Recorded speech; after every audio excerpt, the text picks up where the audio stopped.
नमस्कार, न्यूज 21 देख रहे हैं आप और मैं हूं आपके साथ अखिल। हमारे राजस्थान बुलेटिन में आपका स्वागत है। सबसे पहले बात करेंगे राजस्थान की पुण्य भूमि 14 मई 2025 को एक ऐतिहासिक पल का साक्षी बनेगी, जब यहां दिव्य और भव्य दीक्षा महोत्सव का आयोजन होगा। इस महोत्सव में दो मुमुक्षु दौलतराज तातेड़ और ज्ञानदेव भंडारी सांसारिक जीवन को त्याग कर संयम मार्ग की ओर बढ़ेंगे।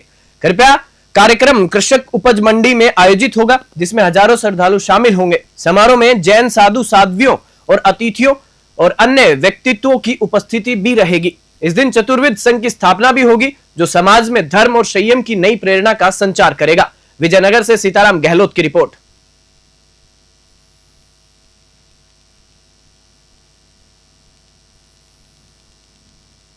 अब बात करेंगे श्रीगंगानगर की। भारत पाकिस्तान सीमा से सटे श्रीगंगानगर में हाल ही में लागू युद्ध विराम के बाद जनजीवन सामान्य होता दिख रहा है। लंबे समय तक तनाव और भय में जी रहे स्थानीय लोगों ने अब राहत की सांस ली है। युद्ध विराम से पहले अक्सर सायरन बजते थे, रेड अलर्ट की घोषणाएं होती थी और बाजारों में सन्नाटा छाया रहता था।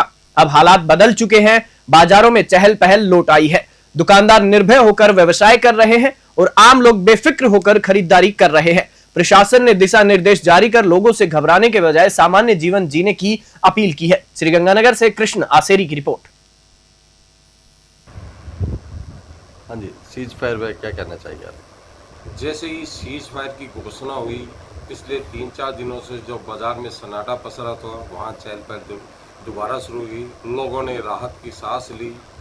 मैं देश की सेना को और उनके शौर्य को बधाई देता हूँ, जिन्होंने पड़ोसी मुल्क जो आतंकवाद की फैक्ट्री है उनको घुटना टेकने पे मजबूर किया और देश का जो डिफेंस सिस्टम है उसको ऑल वर्ल्ड को दिखा दिया कि हिंदुस्तान ने कितनी तरक्की की है डिफेंस के मामले की। और जो आतंकवाद को जो कुचलने का काम सरकार ने और सेना ने किया है, उनका मैं धन्यवाद देता हूँ। भारत पाकिस्तान तनाव को लेकर अब युद्ध विराम लगा दिया गया है, क्या कहेंगे?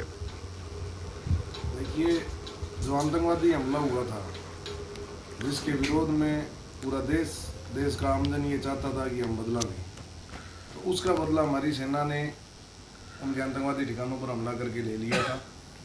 जिसके विरोध में पाकिस्तान ने जवाबी कार्रवाई की, अपनी नापाक कोशिशें की, हमारे पे मिसाइलें दागी और की, तो उससे हमारी सेना ने निपटा। उनकी एक भी कोशिश को कामयाब नहीं होने दिया। उनकी सभी मिसाइलें, सब कुछ उनका धरा रह गया। और 2 दिन के युद्ध के बाद जब कल एक बार सीज फायर का ऐलान हुआ, तो एक प्रकार से जनता में आमदन को परेशानी उठानी पड़ रही थी। किसी की शादियां थी, कुछ भी था, तो उनके सब कुछ डिस्टर्ब हो चुका था, व्यापार बंद हो चुके थे। तो उनको एक बार खुशी सी हुई कि युद्ध रुक चुका है और हमने हमारा बदला भी ले लिया था। लेकिन कल फिर रात को 8-9 बजे पाकिस्तान ने वापस अपनी घटिया हरकतें कर सीज फायर का उल्लंघन कर दिया, जिसकी वजह से वापस युद्ध का माहौल बन रहा है। तो अब ये जो माहौल है, इसको हमारी सेना अपने आप निपटने में सक्षम है और पाकिस्तान को हो सका तो ऐसा जवाब मिलेगा। सेना अगर अपने वाली पे आई तो कल को लाहौर और इस्लामाबाद में हमारा झंडा होगा, जो 1971 में हमने पहले भी लहराया था। और हमेशा की तरह हम हमेशा जीतते हैं, उसमें कोई दो राय नहीं। हाँ जी, सीज फायर को लेकर क्या कहेंगे? सीज फायर जो हुआ है, मैं तो अपनी तरफ से उसका स्वागत करता हूँ, क्योंकि इससे देश में जो छोटे मजदूर हैं, कामगार हैं, उनको बहुत नुकसान होगा अगर युद्ध होगा तो। और हमारी भारतीय सेना अगर पाकिस्तान अगर युद्ध भी करता है तो भारतीय सेना बहुत मजबूत है। इस समय भारत की सेना विश्व में नंबर 1 है, वो हमारा कहीं भी मुकाबला नहीं कर सकते। और मोदी जी ने हमेशा कहा है कि ये समय युद्ध का नहीं है, बुद्ध का है। तो मुझे नहीं लगता कि युद्ध हो, लेकिन अगर पाकिस्तान किसी भी प्रकार की कोई हिमाकत करेगा हिंदुस्तान के विरुद्ध, तो भारत उसको छोड़ने वाला नहीं है, क्योंकि भारतीय सेना इस समय बहुत मजबूत है। हमारे पास में जो पावर है वो दुनिया के पास में कहीं भी नहीं है। तो हमारी सेना बहुत बड़ी सेना है इसमें, और हम भारतीय सेना को सैल्यूट करते हैं कि उन्होंने इस तरह के अंजाम दिया है और पाकिस्तान को सबक सिखाने का काम किया है। भारत माता की जय। गंगधार उपखंड क्षेत्र के ग्राम पंचायत पारा पीपली के मकोड़िया गांव की मेघवाल बस्ती में 11,000 केवी की लाइन का तार टूटने से बड़ा हादसा टल गया। तार के गिरने से 2 भैंसों को करंट लग गया, हालांकि वे बाल बाल बच गई। ग्रामीणों ने बताया कि विद्युत विभाग की लापरवाही से यह हादसा हुआ है। यदि कोई व्यक्ति आसपास होता तो जान माल का बड़ा नुकसान हो सकता था। लोगों का कहना था कि मेंटेनेंस के लिए बजट होने के बावजूद क्षेत्र में ढीले और पुराने तारों की समस्या बनी हुई है, जिससे ऐसे हादसे अक्सर होते रहते हैं। ग्रामीणों ने प्रशासन से तत्काल कार्रवाई और क्षेत्र में तारों की स्थिति सुधारने की मांग की। उन्हेल नागेश्वर से गोवर्धन सिंह की रिपोर्ट।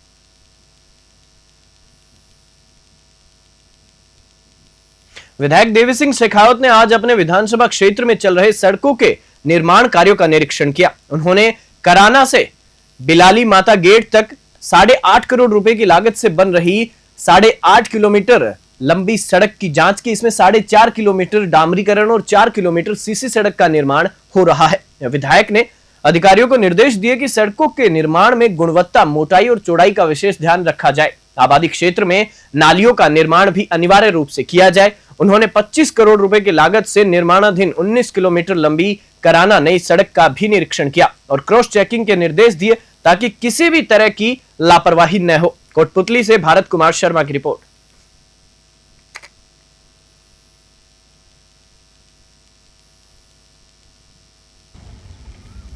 आज हमने बानसूर विधानसभा में जो कार्य चल रहे हैं, एक कराना से बिलाली होके और बिलाली माता गेट तक का काम है, जो लगभग 8.5 किलोमीटर का है और 8.5 करोड़ की लागत से।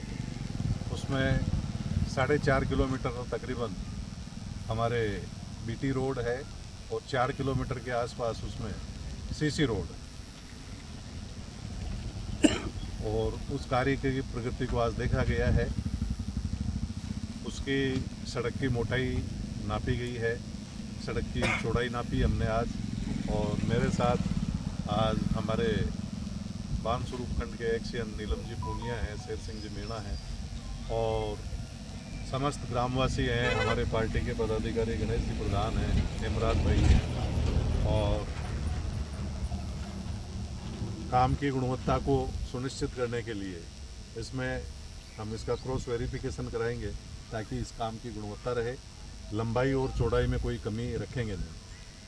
साथ ही कराना से और नई सड़क जो हमने 19 किलोमीटर की सड़क जो 25 करोड़ की लागत से बन रही है, इसमें तकरीबन 2 किलोमीटर की तो जहाँ शहरी आबादी है वहाँ नालियों का निर्माण होना है। साथ ही 6.5-7 किलोमीटर इसमें जो शहरी क्षेत्र या आबादी का क्षेत्र है उसमें सीसी का निर्माण होगा। 7 मीटर की सड़क होगी और 1-1 मीटर दोनों साइड में इसमें और भी इसका खरंजा जमाया जाएगा। क्या बोलते हैं इसमें, सोल्जर इसका लग के और इसके ऊपर रोलर चलेगा और अच्छी गुणवत्तापूर्वक सड़क बनेगी। और अभी हमने देखी है कच्ची सड़क, इसको नापा है हमने, 12 मीटर की ये कच्ची सड़क बन रही है। इसमें से 7 मीटर पक्की होगी, 7 मीटर के दोनों साइड में 1-1 मीटर होगी और जहाँ नालियाँ की ज़रूरत होगी वहाँ नालियाँ बनाएंगे। काम की गुणवत्ता के लिए अधिकारियों को पाबंद किया गया है और समय पर कार्य पूर्ण हो, इसके लिए ठेकेदार समेत अधिकारियों को कहा गया है। और यहाँ हमारे जो जनप्रतिनिधि हैं इनसे भी आग्रह किया गया है कि कहीं भी कोई भी अवरोध नहीं आए और सड़क संपूर्णता से और समय के अंदर बने, ऐसी हमारी इच्छा है। और मैं समस्त ग्रामीणों का और जागरूक नागरिकों का बहुत आभार व्यक्त करता हूँ, जो बड़े प्रसन्नचित्त है और काफ़ी इस सड़क को लेकर उत्साहित है। आने वाले समय में रसनाली से और हमारा जो क्षेत्र की जगह पड़ती है खरखड़ा गांव तक, इसको आगे तक इस सड़क को भी लिया जाएगा। और एक फूटा जोड़ा से इंद्रांडा है, वो आने वाले समय में जो काम 70 सालों से पेंडिंग है वो काम हम कर रहे हैं। और ये सड़क भी हम 1/3 बजट में बना सकते थे, लेकिन सभी लोगों के आने वाले समय को ध्यान रखते हुए इसको जितनी चौड़ी हम बना सकते हैं इस सड़क को बनाया गया है। और आने वाले क्षेत्र में, आने वाले समय में इस क्षेत्र में आवागमन भी बढ़ेगा, यहाँ ज़मीनों की रेटें भी बढ़ेंगी और यहाँ का जो आम नागरिक है वो बड़ा ही उसको लिए आवागमन सुगम हो जाएगा। आने वाले समय में इसको हम कोटपुतली से भी जोड़ देंगे रसनाली को, और इधर से या फूटा जोड़ा से हम इसको इंद्रांडा स्टैंड तक जोड़ देंगे। तो चारों तरफ से रोड खुल जाएंगे और आवागमन के लिए लोगों को सुविधा होगी।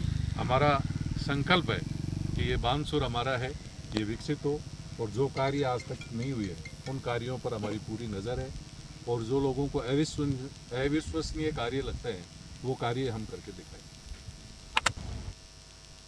राजस्थान विधानसभा अध्यक्ष वासुदेव देवनानी ने कहा कि भारत की ताकत इतनी है कि जो भी दुश्मन देश की तरफ आंख उठाएगा उसकी आंख फोड़ने की क्षमता भारत में है। उन्होंने यह बयान नाथद्वारा में प्रभु श्रीनाथ जी के दर्शन करने के बाद मीडिया से बातचीत में दिया। देवनानी ने कहा कि प्रधानमंत्री नरेंद्र मोदी के कुशल नेतृत्व में पाकिस्तान को मुंह तोड़ जवाब देना देश की सफलता का परिणाम है। उन्होंने सीज फायर उल्लंघन के मुद्दे पर भी कड़ा संदेश देते हुए कहा कि भारत की सेना हर चुनौती का सामना करने में सक्षम है। दर्शन के बाद देवनानी दिवंगत नरोत्तम सोनी के परिवार से मिलने रामपुर स्थित उनके घर गए और परिवारजनों से शोक संवेदना व्यक्त की। मंदिर पहुंचने पर प्रभु श्रीनाथ जी के राजभोग की झांकी के दर्शन किए, जहां श्री कृष्ण भंडार के अधिकारी सुधाकर उपाध्याय ने उनका परंपरागत स्वागत किया। नाथद्वारा से ब्यूरो रिपोर्ट। आज श्रीनाथ जी के दर्शन करके आशीर्वाद मांगा है और साथ में प्रार्थना की है कि हमारे कुशल रणनीतिकार और कूटनीतिकार देश के प्रधानमंत्री माननीय मोदी जी के नेतृत्व में हमारी वीर सेनाओं ने जिस प्रकार से हमारे दुश्मन पाकिस्तान को सबक सिखाया है, नेस्तनाबूद करने की आगे बढ़े हैं। मैं समझता हूँ हमारी सेना वीरता से आगे बढ़ते रहे, उनके कुशलता और विजय की कामना की है। यह देश आगे बढ़ते रहे और ऐसा कोई दुश्मन जो भारत की ओर आंख उठा के देखे उसकी आंखें फोड़ने की जो क्षमता हमें है यह उनको सबक सिखाती रहे, ताकि यह देश वर्तमान नेतृत्व में आगे बढ़ता रहे, पूरा विश्व के अंदर अपना परचम फहराते रहे। इस प्रकार की प्रार्थना श्रीनाथ जी से। पाकिस्तान ने सीज फायर का वादा करके भी उसको पुनः तोड़ दिया। लेकिन पाकिस्तान निश्चित रूप से कभी भी अपने वादे पे खरा नहीं उतरा है और अभी भी संदेह है। फिर भी भारत ने उसको एक मौका दिया और यदि वो छेड़खानी करेगा तो हमारी सेनाओं को नेतृत्व ने खुली छूट दे रखी है और उसका निश्चित रूप से जवाब पूरा देंगे। नाथद्वारा में 24 घंटे जलापूर्ति के लिए 100 करोड़ रुपए की लागत से बिछाई जा रही पाइपलाइन का कार्य भ्रष्टाचार की भेंट चढ़ता नजर आ रहा है। RUIDP के अंतर्गत चल रहे इस प्रोजेक्ट में कंपनी ठेकेदार ने नियमों की अनदेखी कर जगह जगह सतही पाइपलाइनें बिछा दी, जो पहली ही बारिश में उजागर हो गई। नियमों के अनुसार 2 से 3 फीट गहरी खुदाई कर पाइपलाइन बिछानी चाहिए, लेकिन ठेकेदार ने सड़क के बिल्कुल किनारे पर ही पाइप डाल दिए, जिससे बरसात में मलबा बहने के बाद पाइपें खुली नजर आने लगी हैं। घटिया मॉनिटरिंग के कारण कई जगह सड़कों पर खुदी खाइयां कई दिनों तक खुली पड़ी रही, जिससे स्थानीय लोग बेहद परेशान हैं। शहरवासी अधिकारियों को लगातार फोन कर रहे हैं, लेकिन जवाब में सिर्फ कल का वादा मिलता है। यह परियोजना दिसंबर 2022 में शुरू की गई थी और इसकी अवधि 3 साल है, लेकिन अभी से कार्य की गुणवत्ता पर सवाल उठने लगे हैं। नाथद्वारा से ब्यूरो रिपोर्ट।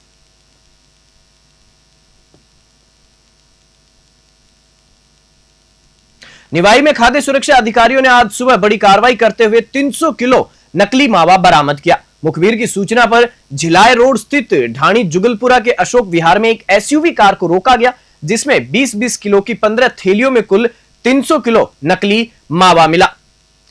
इसके बाद खाद्य विभाग ने कार्रवाई की और कार चालक राकेश कुमार शर्मा, जो चोमू से नकली मावा तैयार कर शादी समारोह के लिए सप्लाई देने निवाई आया था, को मौके पर डिटेन किया गया। खाद्य सुरक्षा टीम ने फूड सेफ्टी वैन में मौके पर ही मावे का सैंपल लिया। इस कार्रवाई से आसपास के मिष्ठान भंडार व्यापारियों में हड़कंप मच गया। निवाई से ब्रिजेश परेडवाल की रिपोर्ट। प्रातःकाल मुझे कोई शिकायत प्राप्त हुई थी कि जयपुर से चल करके मावा निवाई एरिया में भिलाई रोड पे किसी मैरिज पार्टी वाले को देने के लिए जयपुर से लाया जा रहा है। गाड़ी नंबर मेरे को प्राप्त हो गए थे, तो मैंने सुबह प्रातःकाल जल्दी आकर 6 बजे ही मैंने यहाँ पर मोर्चा लगाया। ये जयपुर की तरफ से गाड़ी आ रही थी, ये यहाँ अशोक नगर में घुस गई। यहाँ आकर के रुकवा करके हमने इसकी जांच करी, तो इसमें लगभग 300 किलो 15 थैलियों में लगभग 300 किलो मावा रखा था। उसका प्रारंभिक हमने MFTL बुला करके जांच करी। जांच में संदेहास्पद प्राप्त हुआ तो हम नमूना लेकर के इसको जब्त करेंगे और आगे की कार्रवाई प्रस्तावित करेंगे। ये व्यक्ति जयपुर का चोमू एरिया का रहने वाला है, जो वहाँ पर इसका खुद का कारखाना है। इसने मुझे वहाँ के लाइसेंस भी दिया है और इसका नाम राकेश शर्मा है। यह किसी यहाँ कोई शादी पार्टी वाले को माल सप्लाई करने के लिए जिलाई रोड पे रुक करके उसका वेट कर रहा था। उस पीरियड में हम यहाँ आ गए और इसका ये कार्रवाई करें। हमारा राजस्थान बुलेटिन में फिलहाल इतना ही। आप देखते रहिए News 21।